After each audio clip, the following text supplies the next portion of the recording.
Hoimore nyakoram gajuang en geno marani rio makare tarika bilioni dwe marabiro ganario prario kod ang'weno odiochieng' mabende oganda jo Kenya nyato tieng' matindo rawere no budore Uhuru Park mar yango chieng' no mar Sabasaba chieng' mabende paro jogo mabende no makaka demokrasia ma pacho kae no aketo nyong'o kendo mano mar nyisi adier kotendre kaka ne wecho dhi Uhuru Park mabende pod wamenyo ni jogo mano yudo hinyruok anya kotendre gi rakruok mano bede kindo bila gi jong'anyo jo mokale kinde ng'anyo mar kwedo paro mar chik mar omenda kabange kendo ng'anyo gi nodhi mbele ka jomoko pod ntiere kod hinyruok moko bende ntiere osiptende moko bende ntiere kod chenro mag ik nyakorom gajuang wago wang'o mar nyisi kaka chenro duto dhi e chenro ni mar Oimore bethuolo mar go kod mbaka wantiere live mar ote machuok kari adek auchiel nono ka bende nyayudo wa live e Facebook Ramogi TV kata Ramogi TV Kenya, YouTube kai chiel gi Ramogi TV KE e mbuiwa mar X. To moko kaka pile wachako gi mago mwami opek. Rawere ma pacho ka ochiero teko nyasi mar Sabasaba kaka wuono negi bago rapar e alap ma Uhuru Park ne jowete gi manyocha onegi e ng'anyo mag kwedo sirikal. Moko kuom kanisni ma pachuka no obedo para manyime hingo odiochieng' mar Sabasaba ka giparo rawere manyocha otho e ng'anyo. Hadi saa hii sijaona mtoto wangu, sijui pali amepelekwa, hata hawakutuambia wanampeleka wapi. Waliniambia tumemsimamisha tu hapa, we uende kotini, ukirudi utapata mtoto hapa. Na kwa serikal mondo konya wachini mondo ne kaka nyaka obudi mar nyathina iki nikech kamodhi eno e pok onyono kata getiend be pok nodhiye. Pod en ywaruok mar laro ringre wuoyi ma jahigni 12 manyocha onegi gi risasi e ng'anyo ka wuoro gi miyo duto dwaro ike.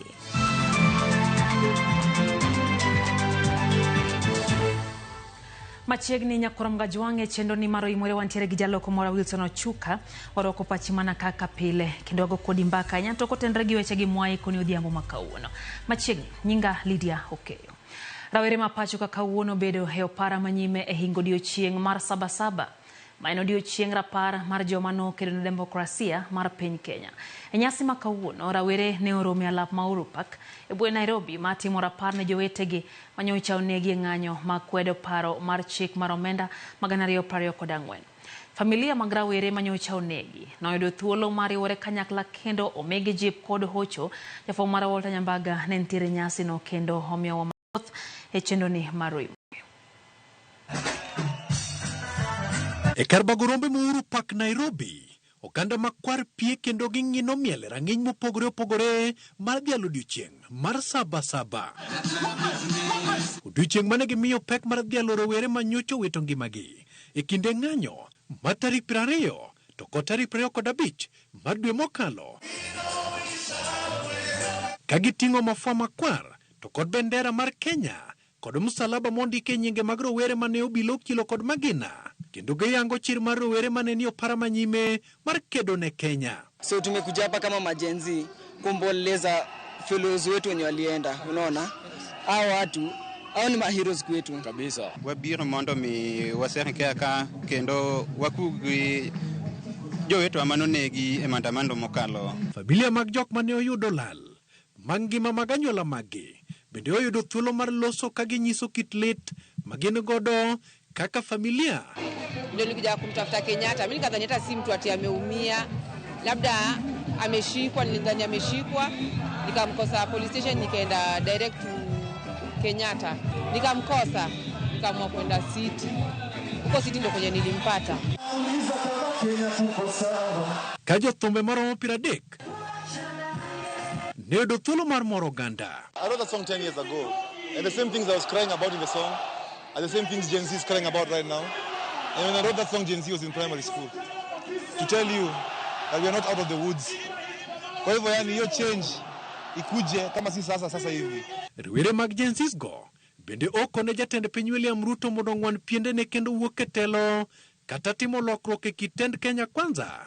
Ka rowere go sondo sirikal mar kawo okang' mar tieko mibadhi kendo bende weyo tiarietha kod pesa mag usuru to kod rem chopo kare singo mage. We saw people fighting for the second liberation. They said an end to the one-party state, to authoritarianism, and now this generation have reclaimed that spirit to say that they want a transparent, a democratic, and a responsive government. Egikone sirikal mondo we tiyo kod teko mathoth kuom jopiny matayo ratichgi e yor ng'anyo. We buried someone called Andrew Mwasasi. He's 36 years old, and it's such a painful thing to witness how the families were reacting to that. It's really painful, so emotional. Familia go bende oriedo pichni mag familia margi ka ginyiso kit kuyo magin gode chunygi. Ne giyudo thuolo mar kwedo okang' mamalo kaka obila ne odonjore kodgi kendo rodho gi adua. Tunaambia makarao, we are their kids by the way, and we are watching, the world is watching. Kitu yoyote wanafanya illegally au wase wote tunawajua. Hatuta do an eye for an eye, but we will do it with the law. Kata kamano, lwasi olokore ka bende piwang' ne mole wang' familia mathoth e kinde mar riwruok makene ratiro mag oganda the Kenya National Commission on Human Rights ne oyango ni maromo ji 41 ne owito ngimagi kotenore kod ng'anyo. Kwayo magi kuom sirikal ne en mar yudo ratiro. Ipo ndo kuja mali kama hapa. Mimi ningesema hii umoja nyao vijana wako nayo iendelee tu hivyo hivyo. Mpaka chenye watu wanatafuta waipate, haki ipatikane. E kideno bende rita kwe ne oriedie boma karangach madonjo kare jot mar jatend piny ne olor kod obila e geche mag lweny. Bende odi na paya molor od bura kaka romo mar KICC to kod mano madonjo e doho maduong' pacho ka Supreme Court bende e odin. Jakoroboka jogi higni 30 mosekalo tok jotelo mopogore opogore wuok oko mar ked adwa tenga ne thulo oko telo madwaro mana duond bura achiel. Lokruok mosebede nyaka chop sechegi en ni rowere mosewuok oko ka ked adwa tenga en ni dwaro lokruok e telo makare, kiedo adwa tenga kod mibadhi kanyakla kod neno ni ok oti kod pesa arietha mag piny owacho. E lach mar Sabasaba, odiochieng'no kitudo kod kaka rowere dhi nyime kod kedo ema kelo geno ni lokruok nyalo bede makare. Walter Nyabaga, Ramogi TV, Nairobi.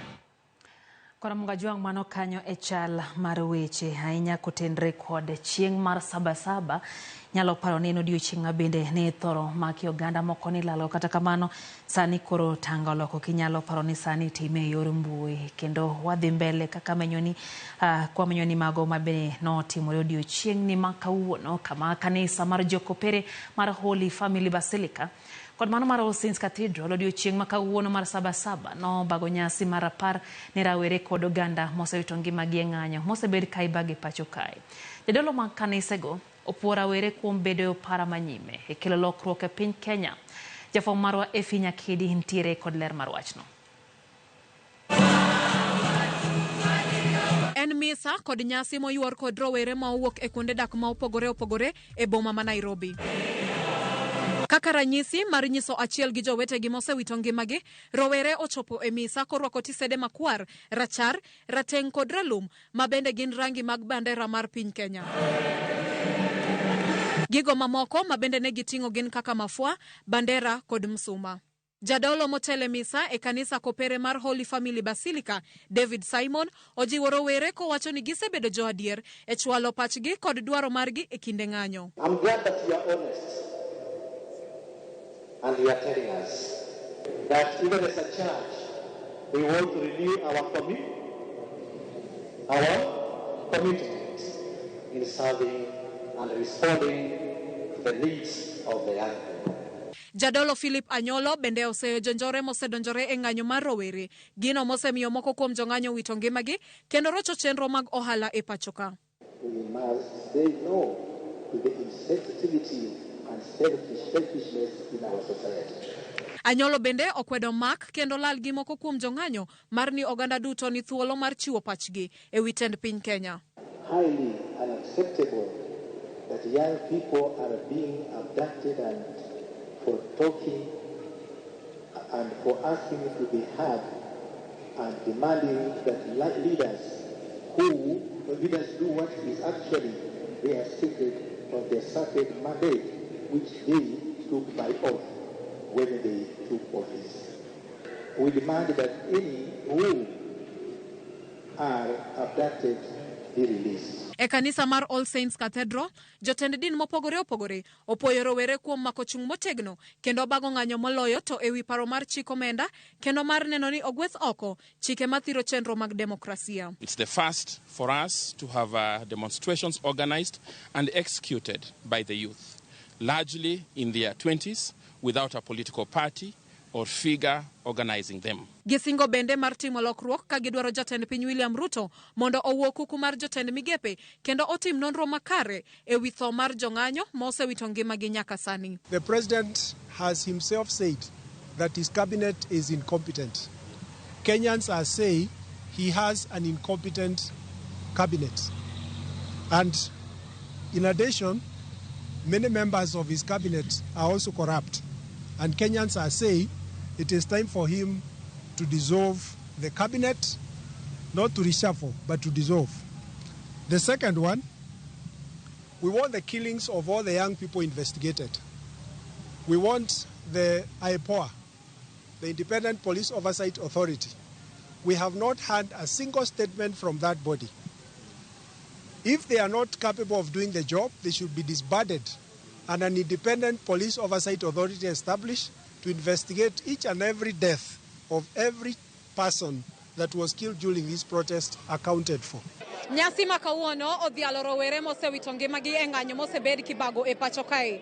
Jabiskop mar kanisa mar Catholic e bade ma Nairobi Philip Anyolo ojiwo jood bura kod josiasa duto mondo owinj ywak kata ng'ur mag rowere ni mano e kaka dongruok nyalo dhi nyime e pacho ka. Efinyakidi, Ramogi TV, Nairobi.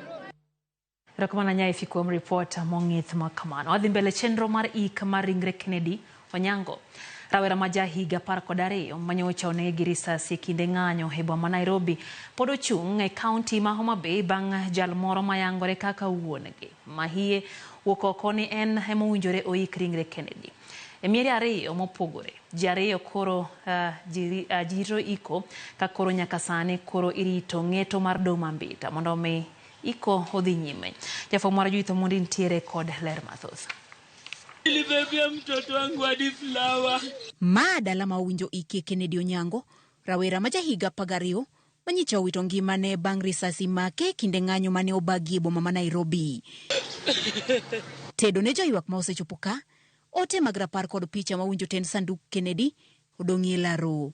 Min Kennedy Jocinta Onyango ni kod lit mar miyo, geno mar iko nyathine kaka ne opango, olwari e Luanda, bang' obila mane ni kod chik mar doho mayo gi ringre no kendo duoko e kar kano ringre. Mimi nilikuwa naleta mtoto wangu nyumbani asikwe. Kennedy Onyango. Kufika hapa Mbita, tukachukuliwa na maaskari. Wakatuambia hii barua mam, enda kotini ndio urudi. Nikaenda kotini, kuenda kurudi nikapata mtoto wangu hayuko. Hadi saa hii sijaona mtoto wangu. Sijui pali amepelekwa, hata hawakutuambia wanampeleka wapi. Waliniambia tumemsimamisha tu hapa, wewe uende kotini, ukirudi utapata mtoto hapa ndio tukuambie nini inaendelea. Min Kennedy koni sime manyo yudo kuwuok kuom jatend piny nyodoko ne geno mar yudo ringre no, kata kamano olimo poko neno nyaka sani. Hiyo siku tu jioni Ruto alinipigia. Nikasema ndio huyo sasa president amenirumia, amenipigia. Tena nikapigiwa simu na OCPD wa Rongai pali mtoto alikufa. Akaniambia mam, tumesasikia hiyo habari, tunakusaidia mtoto wako unapata. Nimengoja. Hiyo siku ilikuwa Friday. Saturday jana mimi nikaenda police station nikawauliza mtoto wangu wako wapi. Makelo chandruok nyaka sani en laro ik mar ringre Kennedy e kind min gi wuon makata kamano min gi koni okosebedo kachiwo sir ne nyathino. Tangu mtoto akufe ajai kanyaga hata Rongai. Alinitusi wakati alisikia mtoto amekufa. Alinitusi sana. Kama watu wa Safaricom wanaweza tafuta, watasikia hiyo siku alinitusi sana. Tena nikaona eti ametokeleza anataka mtoto wake. Mtoto hata birth certificate yenyewe nimechukua na idea huyu baba niko nayo. E dala machielo e got magwasi, dala Denis Okinyi, jal mayangore kaka wuon Kennedy mahie, Anyuolane bende ikore ne iko. Okinyi koni en ma osebedo ka odak gi Kennedy nyaka ma hao igni 2 ma okalo kane obiro ir min Nairobi. To kata kuma nentieno, nyathina nyopodo era nyor mar report. Support nyal nyamiye nikech osomo koda kama magno we 2012 tabedo kode nyaka sani. Koro nyowa kuma kanya ko kuma kan giya higa achiel gi dweche 5. Na kwa sirikal mondo konya wachni. Mondo ne kaka nyaka obodi mar nyathina iki. Nikech kamodhieno e pok onyono kata gi tiend be pok nodhiye. Mamagi ne Nairobi notiyo med ne ngato to nokwayo nyathi mondo dhi onene kuma entie. Koro gisano lokore kod nyathi kan yudo siepni moro ma wuoyi apane gino nokony mioro kuom sirikal. Okoni nyaka sani girito ng'eto mar doho eka gine kama gini ikie nyathigi. Ok naneno wuoro mawe nyathi. Wach no rach no kendo lit no dier. Omiyo nyoro nyithindo gi konywa winjo to mar nyathini. Min gi to kiwachi to nyamin gi momiyo wa feedback. Wadhi nyaka Nairobi. Wadhi waloso wach wayudo ka kuro ketno road block mok yie wadonji kata mane muchari mondo wane nyathi. Ma emo nochuno wadhi court mondo wakao barua mar court kech githuon notamowa mondo wayud yo manyalo go nyathini. Koro wamako nyathi watere muchari through police mondo wang'e lerne gimo milaro ruok kodike kendo ningo wike juma moko tarehe 11 juma mabiro tarehe 11 to kano winyina manye no duok chien ma kendo lar yikne ni chuno itere itike kono chuno wachung bodi gi sirikal mondo ane ler ma nyathini gimike piyo piyo to gigimo nege be podakia. Motelo ne ma piny owacho kichore tenge kod lal mar ringre Kennedy ka gikoni ne gisetimo bero mane yango ni rawerano ne owito ngimane bang' goye kod risasi achiel kendo chiwe ne min gi ne iko magikone ne ochungi bang' Dennis Okinyi chwalo ng'ur ne doho. Judith Omondi, Ramogi TV. Rawere madang'ni e chuny boma ma Kisumu to kod johala bende noyudo thuolo odiochieng' mar Sabasaba mar chwalo ywak gene piny owacho. Kane gibago nyasi mag miel kod ilo, gimedo siemo piny owacho ni owinjie ywak rawere kendo okel lokruok mabiro resogi. Iloro ni kata odoko ni moko kuom rawere osewito ngimagi kamanyo ratechgi, gibiro kawo okang' mar jiwo ng'anyo mag manyo resruok ne oganda jo Kenya. Rawere kod johala wacho ni gibiro donjore mar jiwo jong'anyo kata riwo ng'anyo ma kamago e bombe ka lokruok ok obedo e thuolo mowinjore.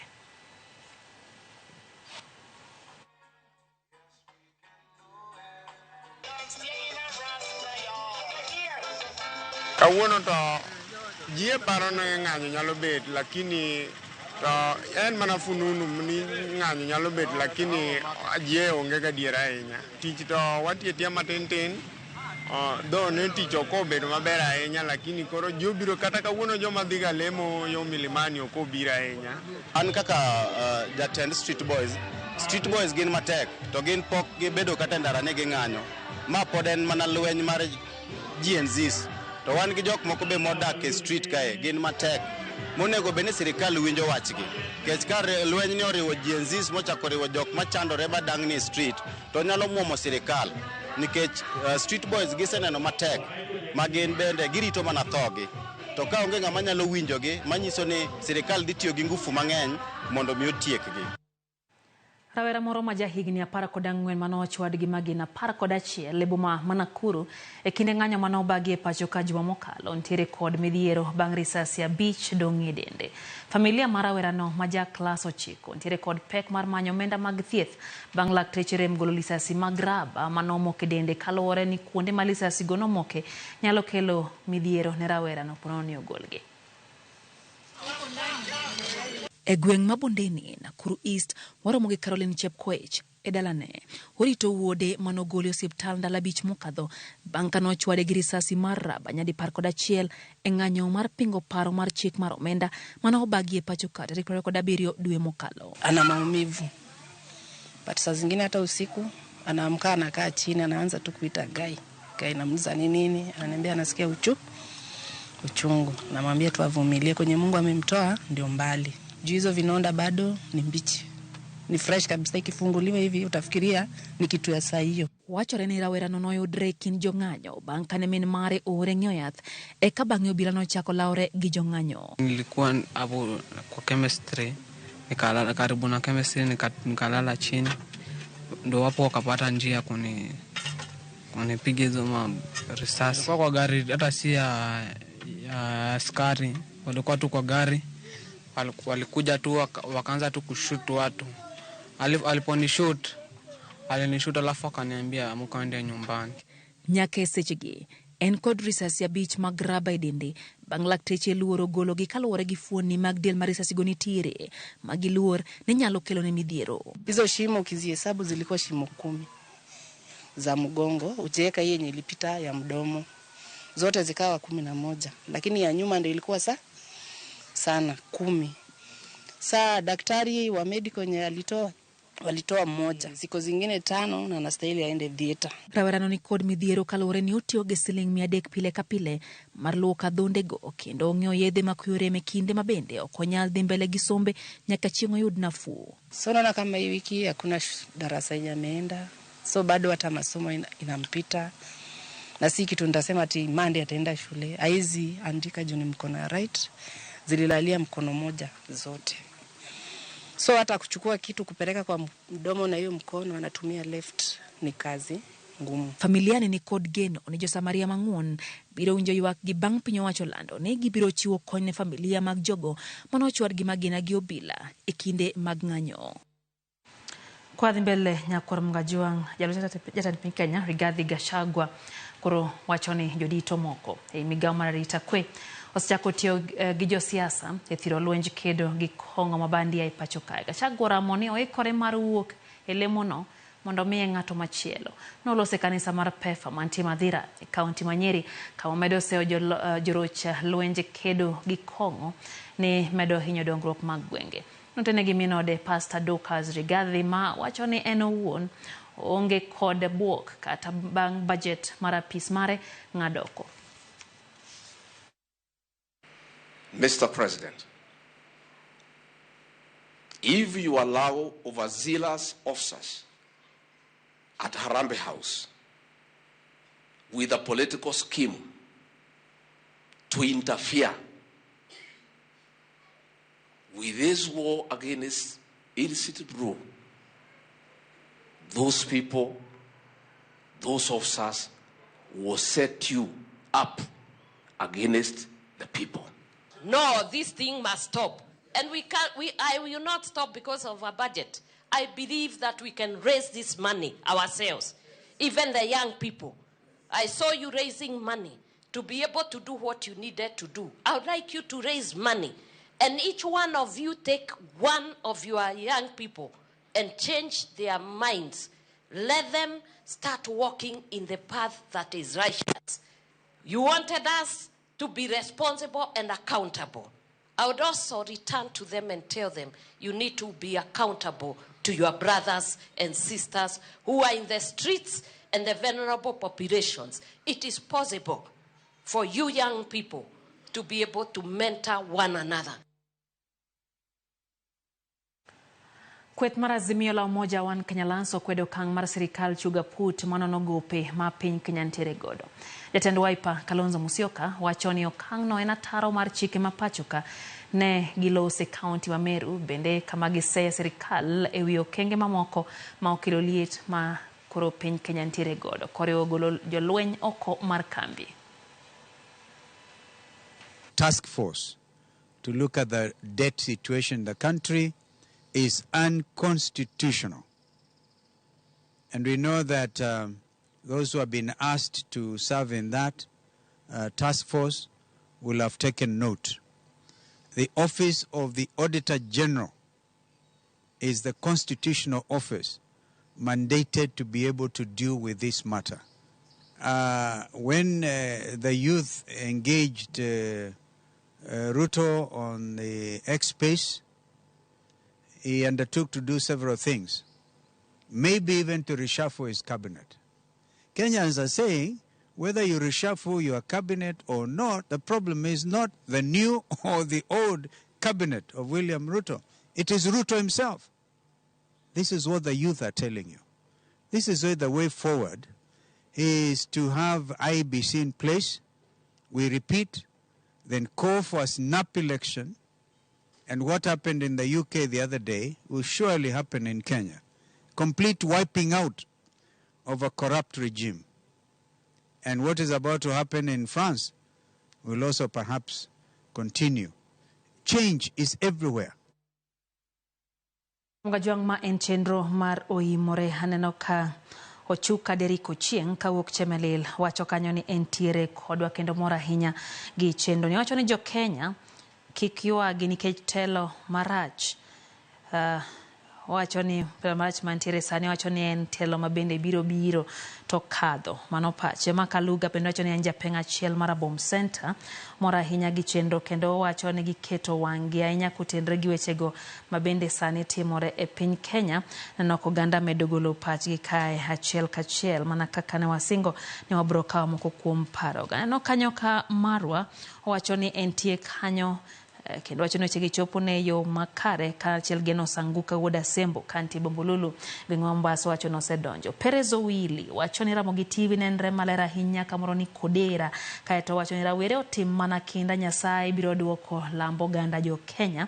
Mano Perez Owili kanti Kodera kamananya. Mama Sonko Mikai Kilo kitonyisa kacha ni olit ndi kaka vijende thoma lite pacho kae ruoth mondo kony piny Kenya en mana ni Sonko en Sonko Mikai Kiloki kendo wacho ni gin gi wuon pare Kevin Adada wacho ni gilamo ne piny Kenya.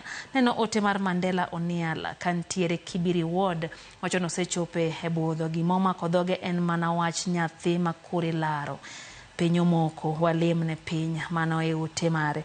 Neno bende ote mar Pastor George mar Od Jesus Fellowship kachiel gi Madam Vida mar Nyalkinyi Primary wacho ni gimora ahinya gi chenro kata kamano giwacho ni giduto gimedo lamo ne piny Kenya kachiel gi Pastor Elizabeth mar Bongu Glow Church. Neno kanyo ka Trevor Ochuka bende wacho ni entiere kod odhiambo makawuono. Neno wacho kanyo ni wechego mag ng'anyo rawere ng'anyo kaluwore gi chike mabende oketi e pacho kae. Wacho ni weche tiyo godo gi teko mang'eny ok owinjore ahinya kitimo gi obila mabende kelo hinyruok ne oganda jo Kenya. Kora Mgajwang lokruok osebedo e lwenj kedo na demokrasia ma pacho ka. Kama koro nyiedhore kokalo kaka odhialo odiochieng' mar Sabasaba odiochieng' makawuono. Mana ka Walter Nyambagalero no ng'anyo machon mar Sabasaba mana itawo kod James Orengo, Kenneth Matiba, Jaramogi Oginga Odinga. Kinji telo mamoko oyudo picha manyien mokel kod rowere masani mag Gen Z. Ne en ng'anyo mar tipo mane iketo godo jatend piny machon Daniel Arap Moi e tago mar gwetho oko telo mar chama achiel. Ng'anyo mane tayo kod jotelo kaka JM Kariuki, James Agri Orengo, Tom Sikuku, Jaramogi Oginga Odinga e kind jotelo mamoko. Kendo ne obila gologi koda puth njiri kikeyogi. Moko ne mako kendo itere od ang'ech to moko bende ne itweyo. Ne sweta ne okarwako sweta. Ne chieng' rieny odiochieng' onogono. Ne okawo skuku midoroko wind jacket moro kanyo. Nikech nwang'e nwadhi jela. Ne chieng' wadhi nindo iye. The National Convention Assembly met at Reburu and decided to do mass action to articulate the need for Kenya to have a new constitution made by Kenyans, for Kenyans, by which Kenyans would govern themselves, in which they are sovereign. Moingo igni 30, Governor Masia James Orengo, okoni pogruok e kind kedo ne ratiro kod demokrasia, ahinya mitimo kod rowere mag GNC, en ni gin kod mbui, mar sundo oganda mapiyo kod lony mamoko. Gruok ok dung' ahinya nikech wabende ndalo cha ne wakedo gi loch marach. Sani be gikedo gi loch marach. Gimopogore ne loso gik moko kaka ng'anyo yot sani moloyo ndalo mane wachako cha. Nikech ndalo cha ne onge internet, ne warengarenga gi dhowa kamano. Ma seche moko kata ng'anyo no ka ionge kaka jotelo kineno piche moko ma ng'anyo ndalo cha ka jotelo onge to kinyal neno ji. To sani rowere gi kendo ber na ahinya ne gin gi yo ma ginyalo luongre go ka gitiyo gi internet. Jogo mane nyiedhore oko ne Sabasaba ne rodho ka jakufulu. Kata kamano Orengo pod oywago kit gocho ni en ataro mar katiba ma obila tiyo godo koteko mathoth kamomore go kuom oganda e kinde mag ng'anyo. Kamwa chung'e to waloso gi ji to polis biro to risas. Kane owuok Hamza kanyo nochwadwa risas. ndalo chane inego gi keto jela to gima aneno marach malit bunde ma jogi tiyogo nyocha nadhi aneno kijana moro nogo wiye gi bunde wiye ni omukre te onge gimodong' onge gimodong' en masira ma kineno to pi wang'i nyaka wuogi kendo nok aneno ndalo cha ma oket joma nigi bunde mopondo jomiluongo ni snipers mabedo gi bundo ka kiyo neno ng'at achiel kendo ng'at ariyo magidwa ni mondo gigo bunde kendo mondo ginegi. What you are talking now today was it implemented? It was implemented but corrupted, stolen by a few greedy these people who want to use Harambee to buy the voters. Sabasaba netemo yaro ratiro kod bedo kod duond buche mochung' mongirore mag siasa manyalo chung' kendgi mok donjro godo kod sirikal mamalo. Koro kama koro roundabout moro yo kayo mangi kuch ema police kendo yudo ko choko ji mang'eny ko wacho ni sirikal nyaka yie wach mar multi-party to ka ber sirikal onego gogi. Wapenjo ka bende okang' mar rowere ne momo kendo donje od bura e yor ang'enge e kinde mang'anyo en ataro mar katiba. Penjo mokwongo onego bed ni jotelo notiyo gi katiba maber nikech jotelo go ok nyal tiyo gi katiba marach, ok nyal ketho katiba tiwacho ni koro joma koro biro ka dwaro haki margi kata dwaro margi ma chik oketo e diere ne joge motimo marach. Katiba ma Kenya kisomo preamble ma katiba wacho ni katiba ni wan kaka jo Kenya with the people, wan kaka jo Kenya wan mwambire katiba ni ok wamiyo jotelo ma Kenya. Walter Nyambaga, Ramogi TV. Dakan pario kodo chiko bang sadek marotieno chendo eno imurero kamano kuomedo kete mana ka Ramogi TV. Peresa Dhiambo Amek kantie got Kokech Full Gospel Church wachono mora hinya gi chendo. Rosa Pio kantie karachonyo Kadeli mbeani ni kacho wachone sachekin kaka pile kendi mora hinya gi chendo. Priska Hachola Hoyayo kantie Akili en bende entie kodo Nyaringa Makadan obende mawahambla Primary School wachoni en bende chendo ni okweyo kokendo mora hinya gi chendo kamana Nyaringa.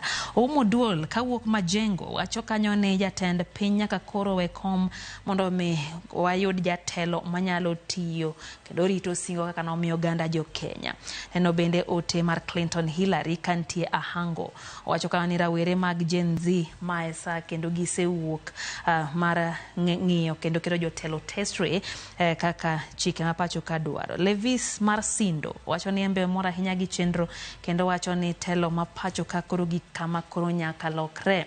Eno bende Faith Mzomo kantie Malindi mano mwalimu wacho kachane kanisa koro dugo fwenyo ne ke kiterwa tem ber moloyo warwa ericho kaeto wacho kanyo ni ono gombo ni kanisa do chako chon karmo ne gichak bedo kama chiegni jatend piny to kata kamano ne ok chopo paro mano osingo ne oganda jo Kenya sani wacho ni ber ka gichiewo kendo ka gichiewo no omora hinya ka bende koro gin gigeno ni tend William Ruto kaka jatend piny Kenya blo bedo kod lokruok kendo ganda bro yudo resruok.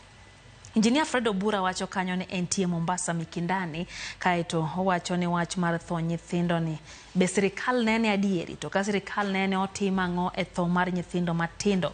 Odongo Wuoda Sembo Jangoma wacho ni en bende entie kodwa wengo mag Mishoroni Jaote Millicent kantie Upanda Siaya County wacho ni entie chendo. Heni Ogongo Ogutu kantie Yalaka.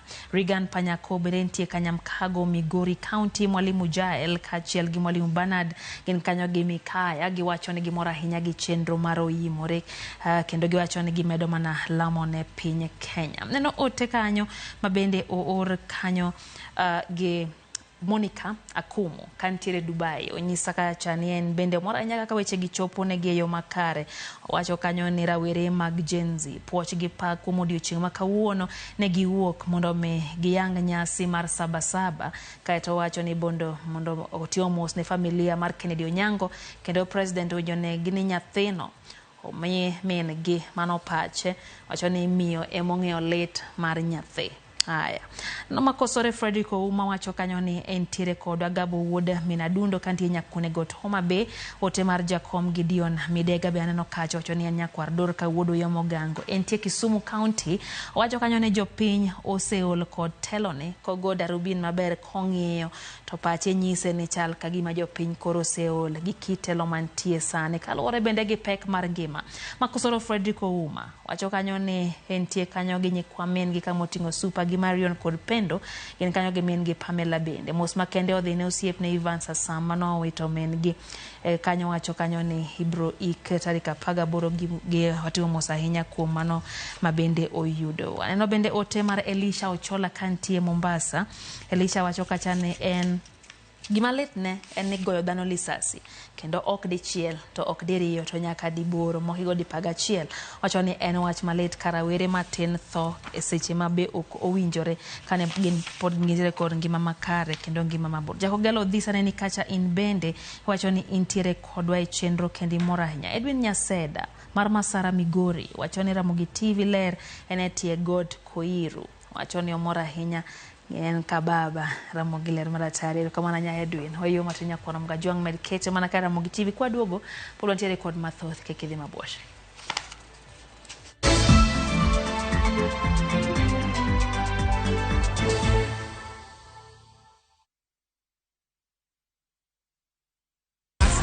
Win big in seconds. Shabiki nikajaribu mara ya kwanza nikaeka shilingi 100 kaliwa hiyo 100 nikasema nikakufa moyo. Hii mara ya 4 nikaeka shilingi 100 kaona napanda yapanda ikafika 500,000. Nikamusisha msichana wangu mkubwa akaniambia dadi toa hiyo usiache toa. Nikasema wacha tu niendelee tu kucheza. Ndio ikafika 1.4. Nimefurahi yani hata nimeona ni Mungu tu. Kuna mali nilikuwa nimeshikika ma school fees hivi alafu na mjengo wangu kidogo ambao nilikuwa nimeuanza. Avieta ni iko sawa kabisa. Iko chonjo. Avieta ya Shabiki.com inakupa the biggest multiplier in Kenya. Shinda up to 50,000 times your stake. Yani ukiweka stake ya 100 bob, ndege ipeperuke, unashinda 5 million within seconds. Not for persons under the age of 18. Shabiki.com is authorized and regulated by BCLB license number 359.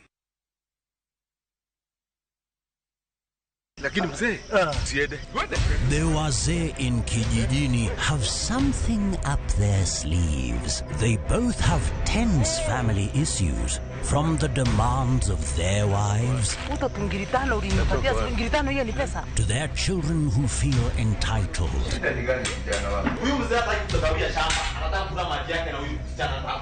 But unmarried Kamau has no place to counsel the married ones. Watch this exciting and hilarious series Kijijini only on Viusasa. Dial *487*1# or visit viusasa.com to renew your subscription.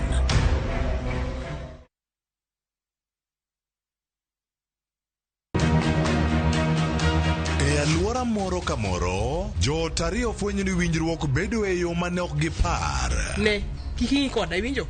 Miyo mane nogano kadwa bijirende. Miyo mane en janyuol achiel kende, temo ahinya rito nyare. Ya, ang'amiti boka in.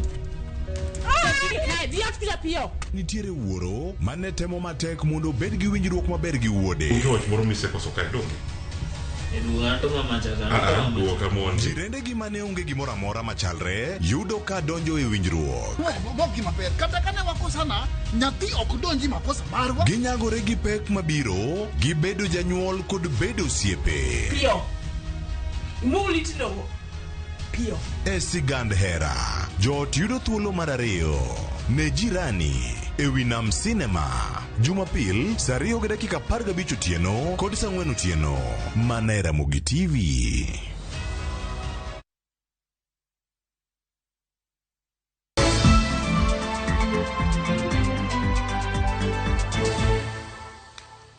Machiegni kendo nyakwara mgajuang chenro eno imore wadhi mbele gi miweche manyien. Jabicho negi kama moko bura yudo hinyruok e monj ma otim gi jomaundu e gwenge mag Igembe North e kaunti ma Meru. Apisa moro mar obila en achiel kuom ji monegi e monjno motimore bang' lweny e kind jomaundu kod jopith jamni e gweng' ma Mutwati. Jalup Commissioner ma Meru Sylvester Mwangulu wacho ni ne ochuno obila mondo mi okwepi bang' lweny jimbore kuom seche ma ohinga bich. Jamni ma kwan gi romo 159 bende okwale kinde mag monj ma kamago.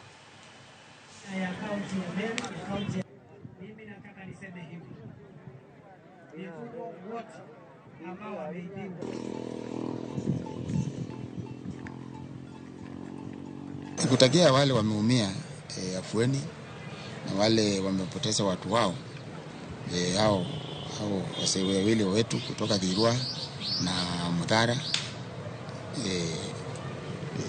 watakia pole sababu hii ni janga ilipata sisi. Hao watu walikuwa wengi, walikuwa zaidi ya 40 ambaye walikuwa na silaha kali, walipopigana na kuingiza malikia wameingiza ng'ombe mahali hatari. Terrain kuingia hapo hata kile kifaru hakingeweza kuingia mpaka hapo. Piny owacho osingo daro skunde moko maola mapek no ketho e county ma Tana River.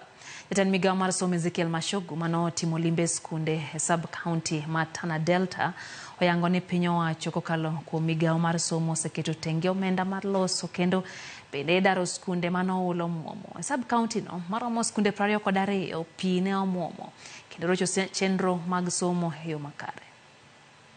We have also provided 8,060,000 to the national government CDF, which Mheshimiwa, I'm sure you will be getting any time in this financial year for Garisen constituency as a conditional grant for constructing more classrooms.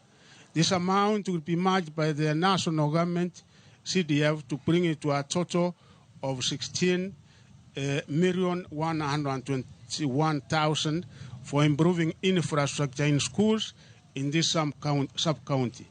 Walimu nimesikia na nimeona upungufu hapa, iko upungufu wa 297 teachers, and progressively as we recruit, we undertake that we will be able to give you more teachers. Wale watu wameadhiriwa na floods na manyumba zao zimeharibiwa, wao wenyewe wamekuwa displaced, wamehama makwao na wanakaa kwa mlima. President amenidirect nitafute njia za kununulia mabati so that waweze kujenga nyumba zao ambayo iko safe na iko mbali na sehemu zinaadhiriwa na maji. Waziri MPS Kelo ametuletea mabati, shule nyingi imetengenezwa kwa camps temporarily na manyumba imetengenezwa. Lakini challenge yetu ni kubwa. Tunataka Teachers Training College hapa Tana River ambaye ni hapa Garsen. Si ni kweli? Jogo moda kotuo mar ndulme e kaunti ya Migori pod kale akwede kinde makwan jogo mayudo kotuone medre kaluwore kod report mogol kod migawo mar thieth e kaunti ya Migori. Apisa mochung'ne tuoche ma ok gam e kaunti ya Migori mong'ere kaka non-communicable diseases Paul Olik wacho ni jogo ma odak kod tuo mar ndulme nitiere kod akweda nyaka kowuok kuom familia mag giwegi. Stigma with epilepsy is real.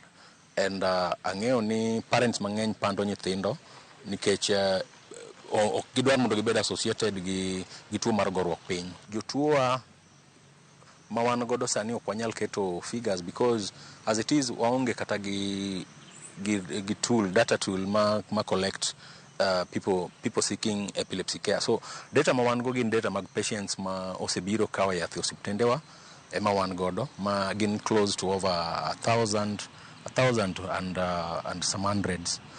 Now, wayudo ka gin nitie yath monego bed ni gitiyo godo ma consistent monthly, and chien kanyo ne wabedo gi ng'ikruok matin. Nitiere drugs moko mane wamiss kuom yedhe ma gitiyo godo. But right now, the drugs are available, and I think they've been distributed to all facilities in the county.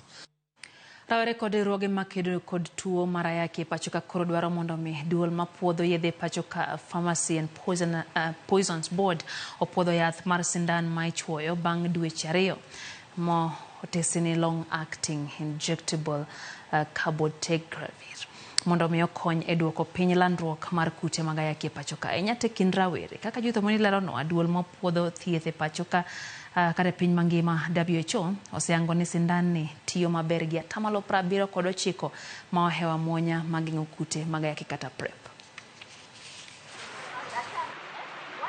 Gino kenge mapodi mediketi kedo kod landruok mag kute mag ayaki pachoka.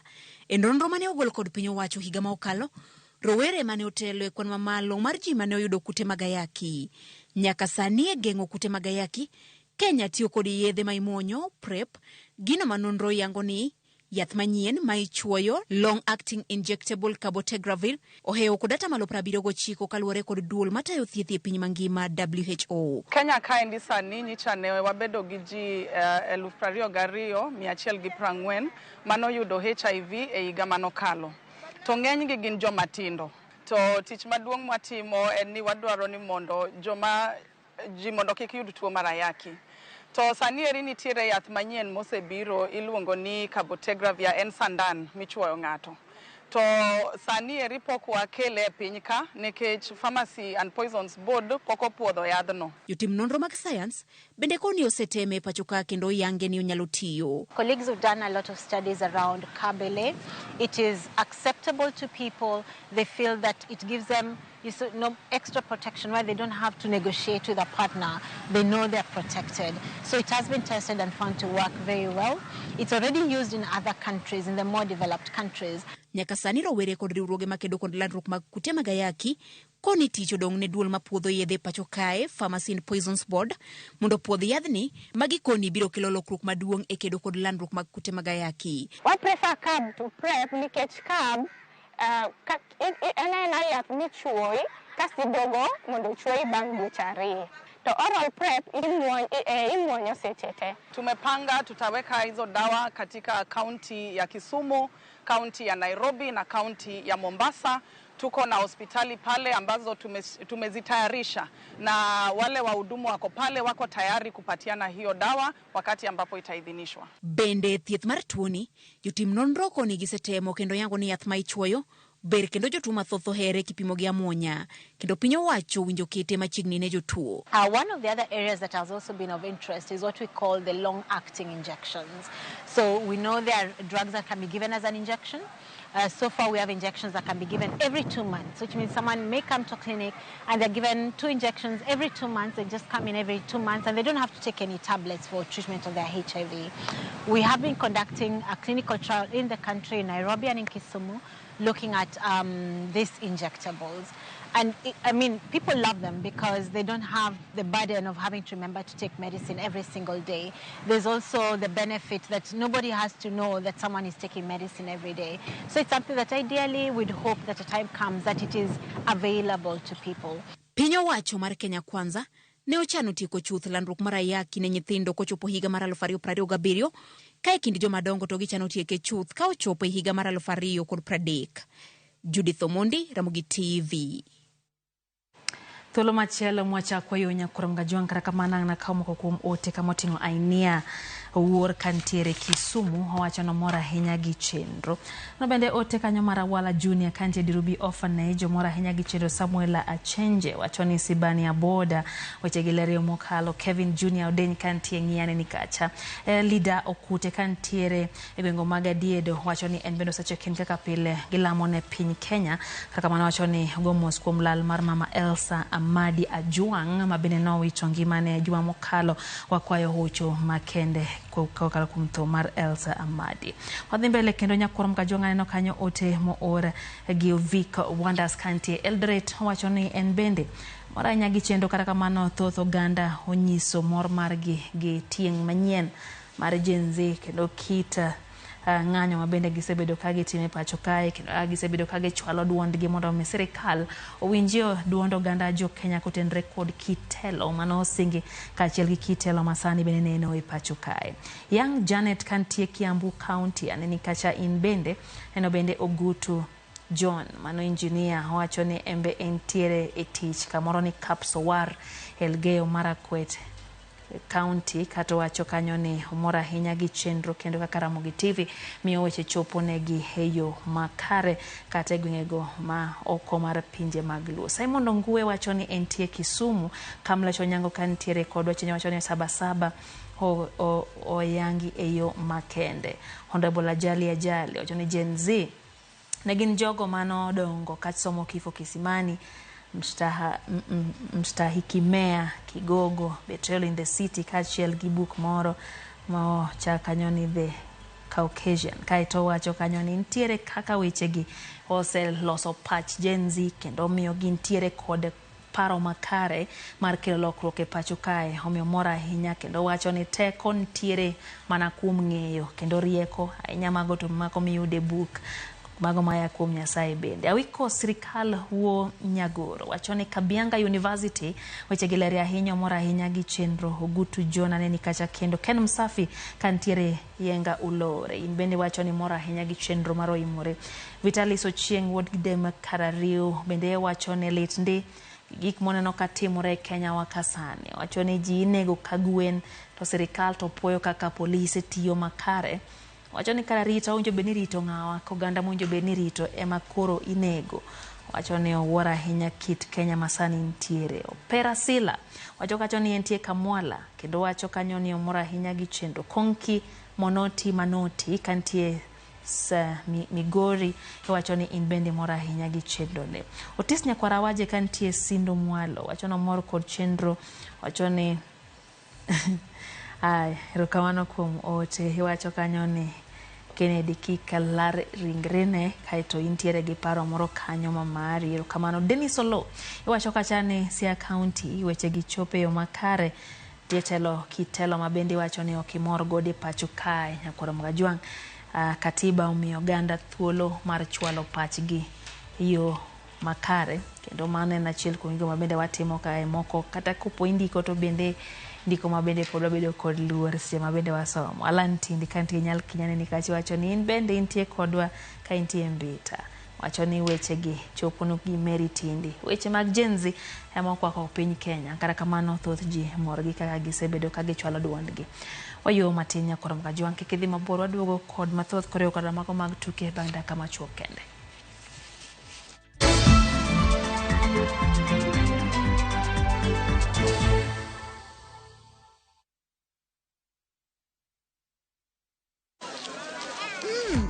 Colgate Herbal is formulated from a unique blend of natural herbs and is scientifically proven to strengthen teeth and keep gums healthy. Try Colgate Herbal, scientifically proven for strong teeth and healthy gums.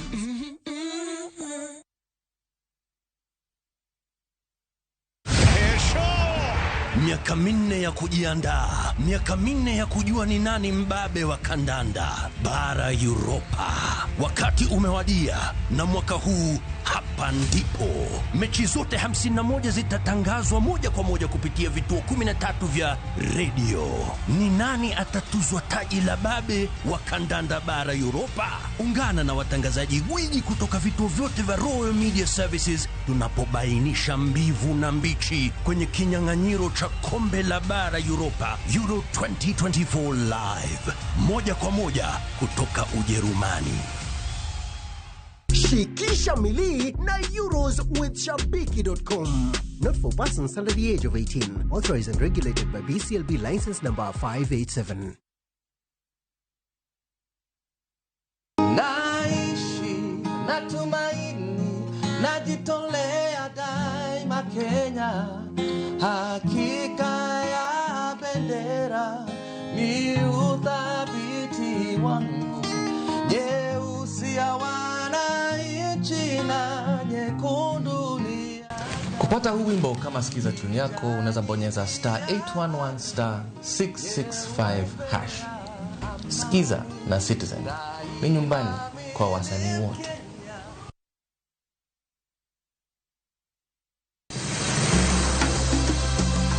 Nyakwara Mogi bende ing'eyo nonro mar gweng'u. Jakawine mano chako ya mulo. Kisumo en kama ne ji biro dwere kiate dogo ni biro sumo. Kata mana kaka ne ochakore. Chakruok mar got Ramogi nowuok Uganda kaluwore gi kaka ne Ramogi owuotho. Tich ariyo ka tich ariyo, Millicent Adhiambo. Machiegni e chendo mar ng'e gwenge wakatielo makawuono wakelo ni nonro mar gwenge yo koloni kendo mi lere nyinge chakruok kachiel kod humb gwenge mopogore. Kisumu nowuok kuom nying mar Kisuma ei manyaka kaendi umbe landore kod ang'owa we wawinja nena. Saa 3 otieno mana e Ramogi TV.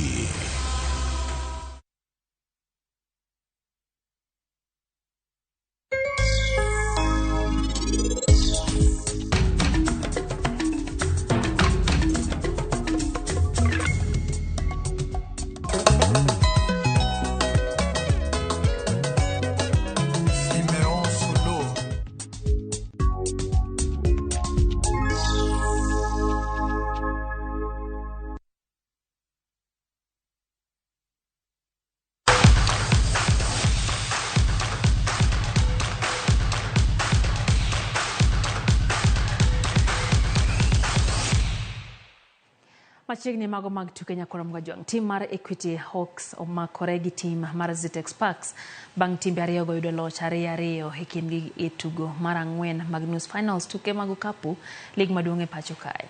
Equity nonyiso dwaro margi mar kawo loch e tugo mar adek kane giloyo kuota mokwongo points 12 kuom 11 kapok kuota mar ariyo rumo points 7 kuom 7. Hawks no odhi e yueyo ka gin nyime gi points 19 kuom 18. Jobengi ma Equity no ochako kuota mar adek gi loch bang' keto e kindgi points 13 mar points 38 kuom 25.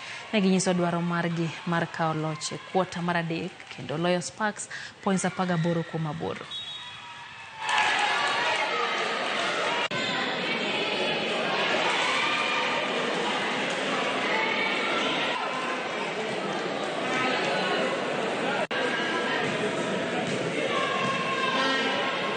Kinde ma tim Kenya Shujaa timo ikruok margi mag tuke Olympics, jafwambo marwa James Opono nogoyo mbaka gi George Ooro Japolo. Ka sigande lero lek mare mar donje tuke mag rugby, Japolo ma wuod Sakwa geno mar konyo Kenya tike thuolo adek mokwongo e tuke mag Olympics e boma ma Paris e piny mar France. Here is the charge from Ooro. He has left them trailing in his way. George Ooro Japolo, jatugo matugo tuke mag rugby ne tim maduong' mar Kenya Shujaa. Japolo gi nying mong'erego mane omiye ka ne odonje mbalariany mar Strathmore nikech ne otugo kaka achiel kuom jatugo mane tugo ne tim mar Maseno kinde mokalo en wuod Sakwa.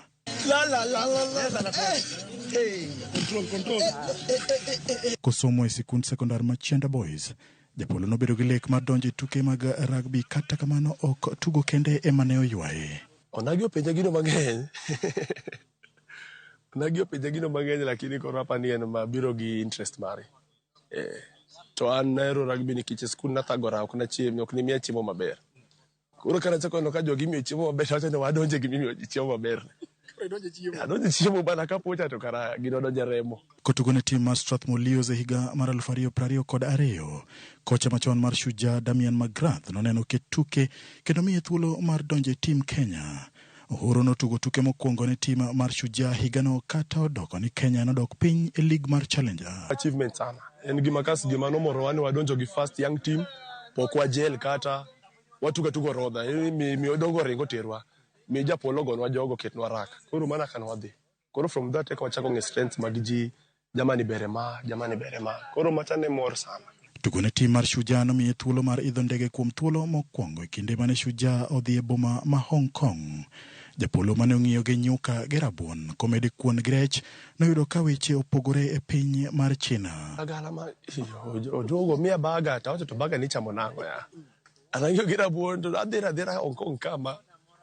Koro onge chiemo bana, but koro the time nochuna nyaka ng'igo.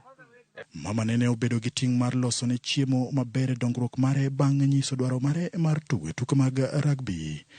Kotugo ne tim mbalariany mar KCA nobedo gi gombo mar tugo ne Strathmore Leos kata kamano ne oriembe e tim nikech ne en gi del matin. Ang'enyo rugby ok en seche moko del. Ng'ato nyalo bedo gi del but nguvu onge i del no.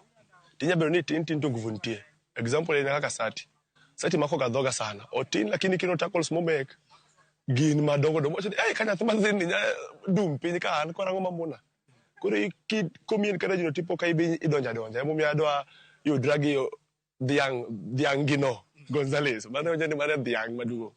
Kora bada ni time momiano adare nga kuome awinje. Ko inga tabuacho na oinga. To kapodi nyaka bile. Japolo manigi oledhi mar miel bang' loyo tries ge en achiel kuom jotugo mabiro ting'o nying Kenya tuke mag Olympics mibiro bagi e boma ma Paris piny mar France. Ma biro bedo Olympics mare mokwongo, gino ma osebedo korito kuom kinde malach. Olympics barana do mana medal. Koda third place, second place, gold, mana gima dwaro. But ingeni mondo ichop kanyo nyaka ichak gi piny ka. Kuma Argentina nyisieno. Nikech gine champs to ane kwa donjo. Tok ni poka tuwa kodgi, setugo kodgi season mokalo cha. Koro wada chaka gi group ka, kwa hidhi, kaswane kumonya chop. But gisani to wada wachope podium. Kenya nitiere group B e tuke mag Olympics kendo gibiro rakore gi timbe kaka Argentina ma gin joloch Olympics mokalo, Australia kaachiel gi tim mar Samoa.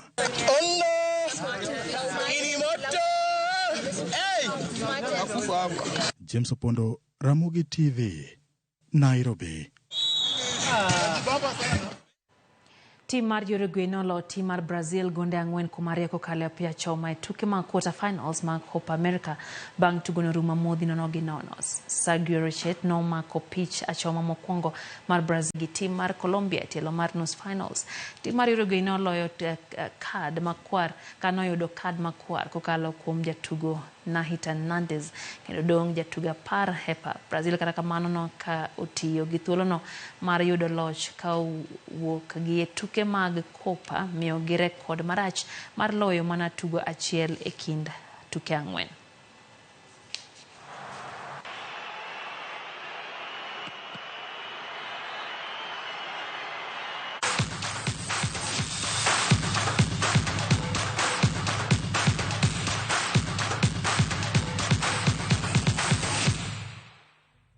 Ikanye mwateke chenro maro imore nyakorom gajwang' mako